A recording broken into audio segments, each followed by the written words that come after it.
Hello there, this is Mark.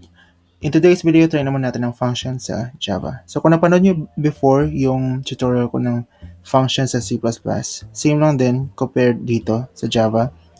If hindi nyo pa napanood yun, then I will teach you how in this part.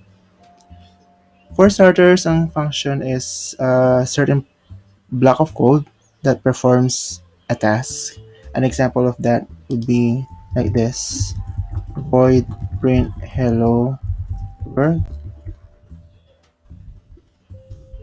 wherein sa loob nitong curly braces meron siyang gagawin na task, which is actually mag-print ng hello world. Ayan. Now, anong ginagawa nito?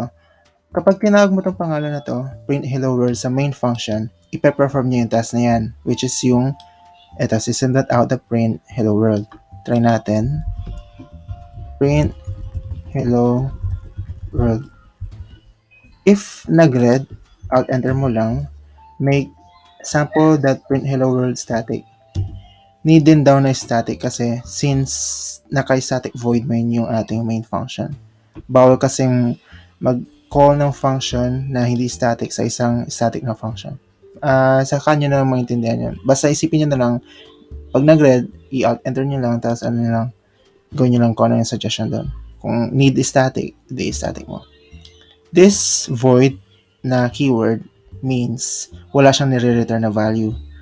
Kapag may kailangan siyang i-return na value, let's say for example, need niya mag-return ng kahit na anong number, let's say return 0 or any resulting value ng isang operation. For example, ang function mo is add two numbers.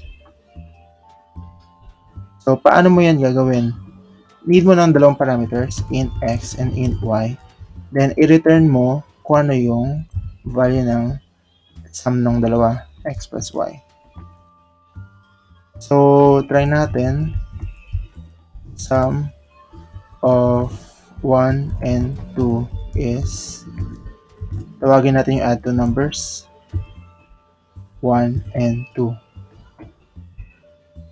Paano nangyari dito? Yung 1 and 2 na yung pinasa natin sa parameters sa x and y. Wherein dito sa add two numbers na function, gagawin niya is i-return niya yung x plus y. So, 1 plus 2 is 3. I-return niya yung 3. Doon sa part na tinawag siya. Dito. Try natin.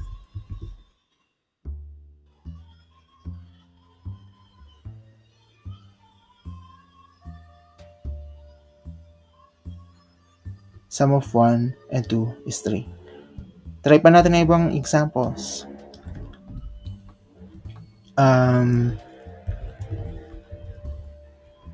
Let's say string.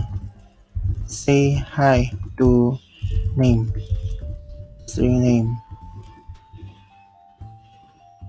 Return hi, then concatenate mo yung name na nakalagay sa kanya. Okay. So, let's say for example, say hi to name Mark. Ang pinasa natin sa kanya. Ang dapat niyang i-return is hi, then kung ano yung nakalagay dito, which is Mark. So, i-ano natin to. Yan. Then, syempre hindi yan gagana ng ganyan lang. Need natin siyang ilagay sa system.out.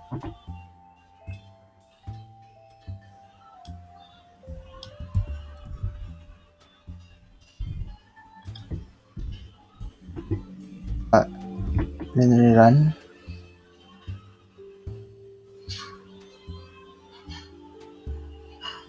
Hi, Mark. So, what happened here is, tinawag mo yung pangalan ng function, which is say hi to name. Pero sa say hi to name, meron siyang nire-require na isang parameter, which is a name, which is of type string. Ito yung part na yun, yung argument na Mark. Argument tawag dito sa value na to, yung pinapasa sa parameter. Si Mark is napunta sa variable na name. Na anong ginawa nitong function na to? Ang ginawa niya is, i-return niya yung string na ito, which is hi, concatenate yung word, yung value ng name, which is hi, then Mark. So, nireturn niya yun sa part na to. Ang ginawa is, in-output lang niya yung sentence na yun. So, that's how functions work. So, meron tayong data type, then function name, then sa loob ng open and close parenthesis, nandito yung mga parameters niya, nire-require niyang parameters. So, for example, pwede naman na kahit na tatlo. For example, static int add free numbers. Pwede ka mag-ano dyan ng int x, int y, int z. Nasa sayo yung nasa sayo yung control. So, parang return x plus y plus z. Ganyan. Or ikaw bahala kung kahit na ibahin mo yung operation dito, x minus y minus z. Kahit pa sabihin natin add 3 numbers yung function, okay lang din yan. Nasa sayo naman yung control ng logic ng program. X plus y plus z. So, ganyan. Ito yung mga parameters natin, and sa loob ng curly braces dito nakalpaloob yung kanyang operation. Hanggang return lang ba? No. Pwede ka dyan. For example dito, pwede ka pang mag-siyaw dyan ng kung ano-ano. A, B. Natin.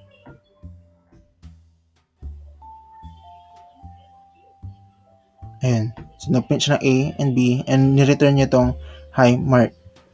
So, ayan. Hindi lang siya hanggang sa return ng something. Meron pa siyang pwede ka pa maglagay ng kahit sobrang daming operations dito. Blah, blah, blah. Pwede. So, ganun sa functions natin. So, I hope na gets nyo itong video na to. And watch out for my next videos sa mga susunod pa natin mga tutorials. Java basic tutorials. Thank you for watching. Have a nice day. Bye!